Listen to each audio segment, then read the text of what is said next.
Something that we image a lot because we are imaging. But people roll their ankles, they, twist their ankle, fracture their ankle, they fracture their foot, they break their lower leg, especially in car accidents. So a lot of injuries that can happen to the lower extremity. You will be so happy to know that we are not going to make any of you guys take your socks off so that we can image your feet. I'm so sorry if you got a pedicure this past weekend, especially you guys over here.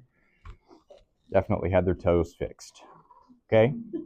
We're going to be starting with the foot. I think that's all I have to say. Anything you want to add? Just the foot. Anything? No? All right.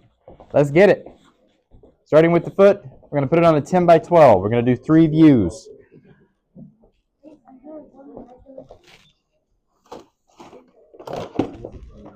All right. Excuse me, folks. May I have a patient?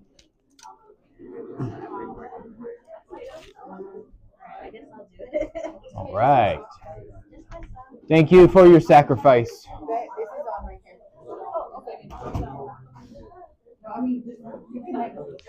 What do you need? 10 by 12? Yeah. Is there one in a bucky? I feel like there's one stuck in a bucky somewhere. Let me see.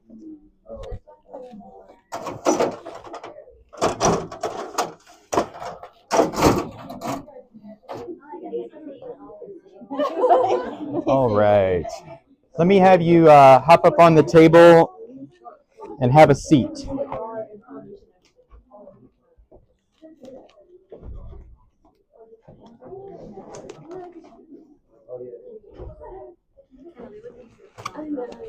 All right. So to start off with an AP foot, we are going to angle 15 degrees cephalad. Okay?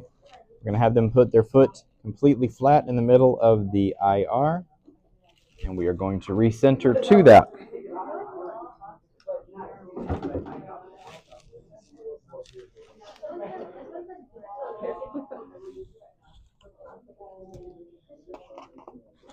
Centering to, make sure that foot is nice and flat. You're going to want to rotate or grab their knee and kind of rotate their foot in so that their foot's completely flat, okay?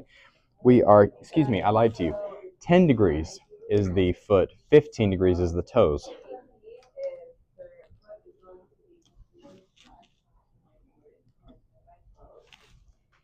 Okay, and we are directed to the base of the third metatarsal here, okay? So that is an AP foot. Couldn't be any easier, right? If it helps you remember, foot is 10 degrees, toes are 15 degrees. It's kind of inverse. The foot's the bigger part, but the smaller angle. Mm-hmm. Sorry. Yeah, 10 degrees. The toes are the smaller part. They get the bigger angle, okay? Especially when we're doing AP. For the oblique foot, we're going to rotate. You may have to have them come up off of the affected leg or the hip a little bit. We're going to rotate and get the bottom of that foot about 30 degrees to the IR, okay?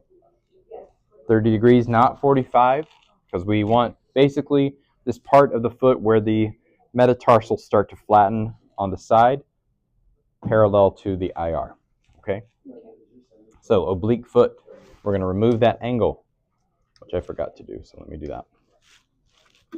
So no angle on the oblique foot, just on the AP, okay? Lateral foot, the exact opposite. We're going to flop it all the way out to the side. Thank you so much for your flexibility.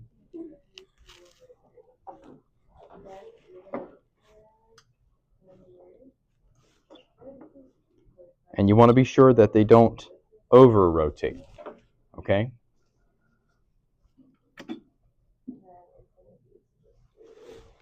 And I usually like to have them dorsiflex the foot as much as possible, okay? Which, I mean, you stay right where you are, okay? I like that better. Okay? So lateral ankle, or excuse me, lateral foot. Need more coffee. Okay, is this a lateral-medial or medial-lateral projection? Lateral. Medial-lateral. Medial-lateral. We're entering the medial aspect of the foot, exiting the lateral aspect of the foot, okay? So for now, let's start there. Okay, let's have you guys practice these three, see if we can get through them pretty quickly.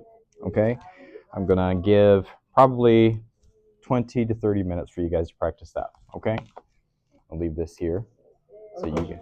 Yeah. Would that be similar to lateral calcaneus? This no, centering would be very different for a lateral calcaneus because obviously smaller area that we're imaging. Okay, questions? AP 10 degrees cephalad. Oblique and lateral, no angulation, centering to the base of the third metatarsal. Okay?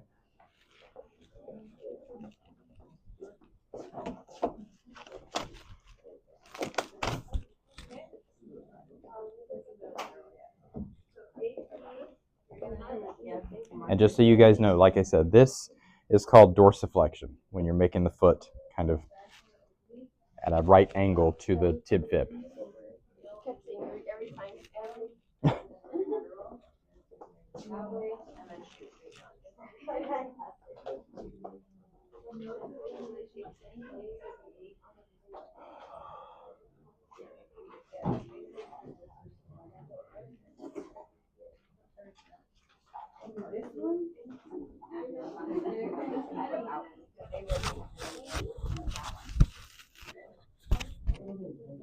I watched it on Clover Learning. It's not a big deal. I'm gonna do it. Oh, you're going on to the ankle. I'm just starting with the foot, but you do whatever you want to do. I'm just breaking it up into chunks. But you literally do whatever you want to do. Go right ahead. I love it.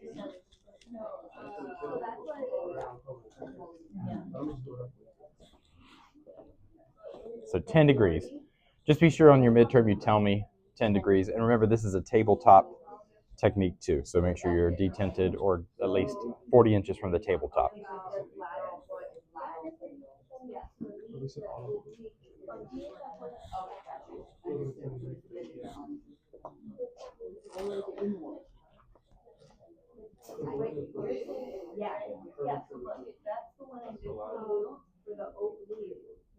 Oh, for just regular oblique.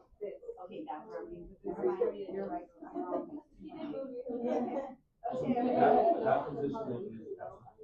This one like this.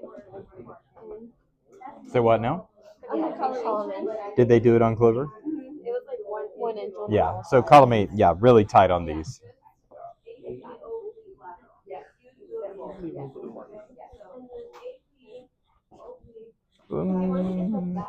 Nope. You're totally good. Because remember, what we're looking for is this right here. If we're worried about any of this stuff back here, we'll do an ankle view. Okay? Because all of this is going to overlap on the back, and it's just going to be a white blob. Oh, okay. Excuse me. Which is what they call me on stage. The white blob.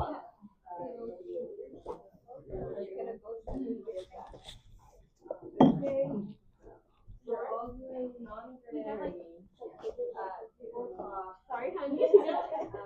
I'll be the next patient. Like that. So just touch the person. Can I touch your knee? And then the shielding will go on the floor. Yeah. I'm glad you guys remember that. Can you tell it's Monday? It's okay. We understood.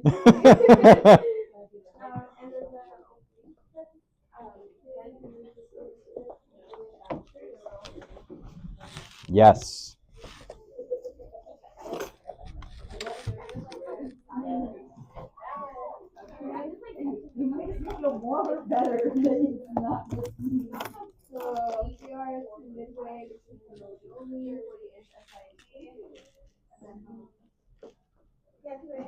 Hello.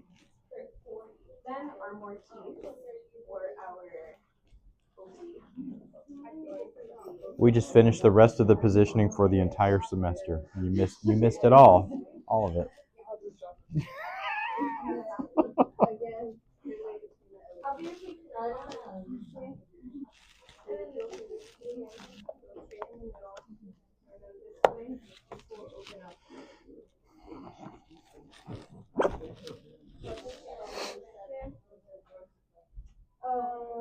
Then we're gonna do our lateral. Same thing as the foot. So if you get an order for an ankle or foot, do them all together. I could just do it for the lateral. The central raise will be is just to the midfoot, midfoot. but basically at the level of where the base of the third metatarsal would be. Mhm. If you've got your collimation to about an inch on every side and your whole foot is on there, you're good. That's what I was Okay. thinking. That's what I said. Sorry? This will be complete. That's pretty close right there. So I wouldn't go that close. If anything, you could kind of move her back. And remember, I always try to dorsiflex the foot a little bit if I can, and then line up their foot like this. Okay, so maybe for her, that could work. No, that could work. That could work.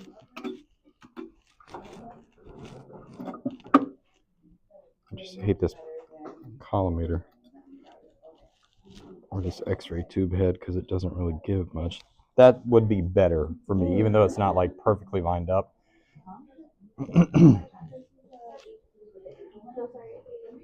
And just given the limitations of that collimator head, we had to leave the collimation up a little wider. But obviously, if you have like an x-ray tube that really is mobile, you can get pretty tight with your collimation, okay? Thank you. Yeah. It's all right.